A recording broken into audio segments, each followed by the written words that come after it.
क्योंकि मनुष्य शरीर किस लिए मिला है। अब हम धीरे धीरे हमारी आयु बढ़ती है, हम लोग सोचते हैं कि हमारी उम्र बढ़ रही है, उम्र बढ़ नहीं रही है, हमारी उम्र घटती है। आज हमारा जो है 25वां जन्मदिन है। 25वां जन्मदिन नहीं है, जितने तुम्हारे जिंदगी के दिन थे उसमें से 25 वर्ष तुम्हारे खत्म हो चुके हैं। इस बात को मानना चाहिए। पर लोग क्या सोचते हैं, आज 25वां है, कल 30 आ जाएंगे, फिर आगे 35-50 में पहुंच जाएंगे। पहुंचेंगे नहीं। पीछे के जितने भी साल थे वो तुमने अपने व्यर्थ गवा दिए। अब आगे जाकर के जो है, जब हमारा शरीर आगे की तरफ बढ़ता है, 60 साल की अवस्था में हो रहे, एक सेठ जी की मैं आपको बात बता रहा हूँ। हम लोगों की यही विचारधारा रहती है कि हम बुढ़ापे में भजन करेंगे। और सबसे बड़ी बात, आज लोगों को जो है अभिमान हो चुका है, अहंकार लोग करते हैं। थोड़ा बहुत रुपए पैसा घर में आ जाता है, एक आधी गाड़ी कोई घर में रख ली तो उनसे बड़ा संसार में कोई नहीं है। यदि कोई गरीब रास्ते में खड़ा होगा तो गाड़ी वाला उसको बिठाता नहीं, कहीं गरीब गलती से मेरी गाड़ी में ना बैठ जाए। ऐसी हम लोगों की दशा हो चुकी है। 60 वर्ष की अवस्था के बाद लोग मानते हैं कि अब बुढ़ापा आ चुका है। 60 के बाद भाई अब बुढ़ापा आ चुका है, अब भगवान का भजन करेंगे।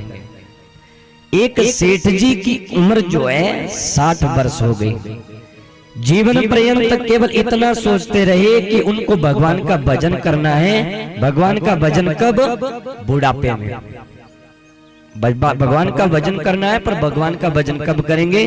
बुढ़ापे में। अब 60 वर्ष की अवस्था हो गई, खूब जिंदगी में रुपए पैसा कमा लिया, विचार बनाया कि मैं भी जीवन में कभी भगवान की कथा करूंगा, खूब जो है भगवान का नाम संकीर्तन अपने घर में करवाऊंगा। ऐसा उसने विचार बना लिया। अभी मुझे 20,000 मिलते हैं, जिस समय 50 मिलेंगे तो भगवान का मैं भजन करवाऊंगा। 1 लाख रुपए मेरी सैलरी होगी तो जरूर मैं भगवान की कथा भी करवाऊंगा। धीरे धीरे भगवान की इतनी कृपा होने लगी कि आज उस व्यक्ति के पास करोड़ों रुपए आ गए। पर देखिए 60 वर्ष की अवस्था में करोड़ों रुपए तो उसके पास आज आ चुके हैं। उसका बेटा लाखों के हिसाब से महीने का कमा लेता है।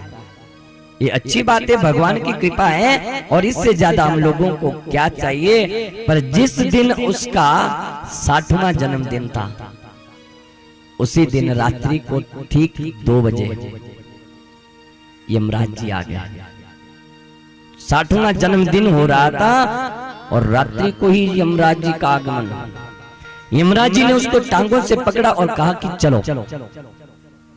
यमराज जी की तरफ जब देखा कि ये कौन, समय देखा तो रात्रि के 2 बज रहे थे। यमराज जी उसको बिस्तर से खींच रहे थे। बोले महाराज आप कौन? बोले हम अपना परिचय नहीं देते, तुझे लेने के लिए आ गए हैं, अब तुम्हें चलना पड़ेगा। मैं यमराज हूँ, इस समय तेरा काल बन करके आया हूँ, तुझे मेरे साथ चलना पड़ेगा, क्योंकि तेरा समय भैया अब पूरा हो चुका है। उस व्यक्ति ने देखा कि उसका समय पूरा हो गया और उसको पता ही नहीं चला। मैं तो भगवान का भजन करना चाहता था, भगवान की कथा सुनना चाहता था। अब वो कथा मैं कब सुनूंगा, भगवान का मैं भजन कब करूंगा? तो यमराज जी से प्रार्थना करता है, प्रभु क्या आपकी जो किताब है, उस किताब में जो लेखा जोखा है, क्या उसको बदल दिया जा सकता है? यमराज जी कहते हैं एक बार जो लिख दिया गया है उसको कोई बदल नहीं सकता। तो आज देखो जीवन पर्यंत जैसे तैसे आज इतना रुपए पैसा अर्जित किया।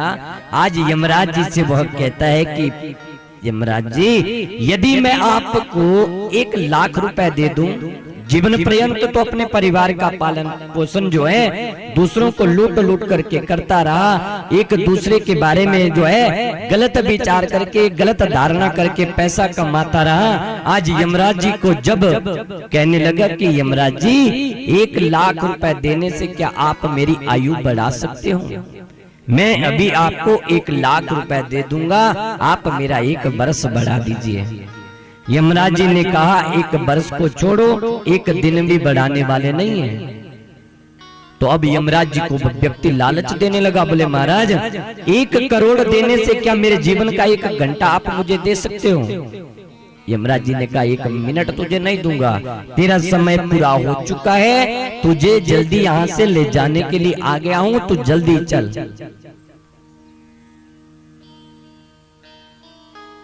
यमराज जी को बार बार मनाया, पर यमराज जी मानते नहीं। क्या किया जाए? महाराज यदि 1 घंटा नहीं दे सकते ना, तो केवल मात्र बस 2 मिनट चाहता हूं, मुझे ज्यादा कुछ नहीं करना है। बगल वाले कमरे में मेरा बेटा है, मुझे एक बार उससे मिलना है। बोले ना, अब तुझे मिलना भी नहीं दूंगा। यदि तू ऐसा चाहेगा कि इस समय मैं तुझे तेरे बेटे से मिलने दूंगा, बिटिया से मिलने दूंगा, पत्नी से मिलने दूंगा, तो ये संभव नहीं है। बोले महाराज तो एक पत्र तो लिख सकता हूं। पत्नी मर चुकी थी, इकलौता घर में था, एक बेटा था, बेटे के नाम पत्र लिखकर छोड़ जाता है। यमराज जी अपने साथ ले गए। सवेरे हुई, जैसे बेटे ने देखा कि आज पिताजी नहीं जगे, तो पिताजी के कमरे में जाता है, टेबल के ऊपर रखा था वो पर्चा, तो उस पर्चे में क्या देखता है, इस तरह पिताजी तो नहीं है, और पर्चे में पिताजी लिख करके गए, बेटा जीवन पर्यंत मैंने करोड़ों रुपए कमा लिए, लाखों की कमाई मेरे पास थी, करोड़ों रुपए मेरे पास थे, पर उन करोड़ों रुपए से भी मैं अपने जीवन का 1 मिनट भी नहीं खरीद सका। करोड़ों रुपए होने के बावजूद भी हम यदि ऐसा विचार करें कि हम 1 मिनट भी अपनी जिंदगी का खरीद सके, तो संभव नहीं है।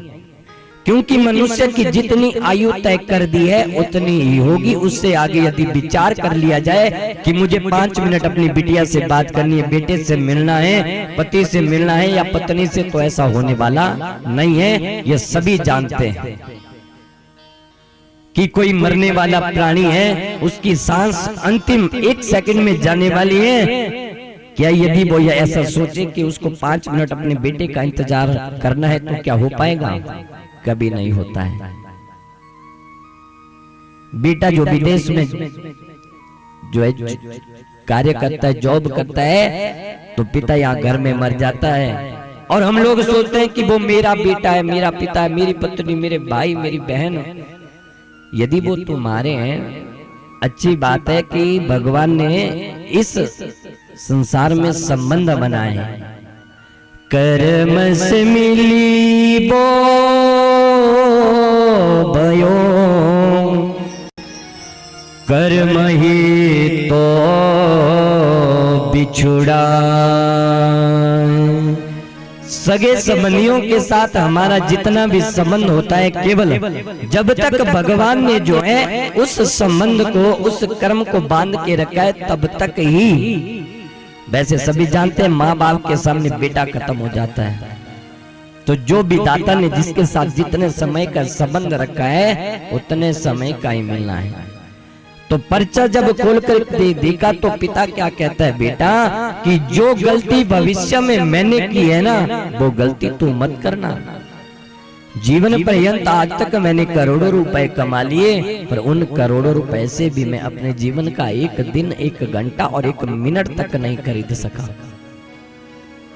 धिक्कार है मुझे ऐसी कमाई का। और ऐसी कमाई करनी भी क्यों है, जिस कमाई से जो है आप भगवान का भजन ना कर सको, भगवान की कथा को ना सुन सको।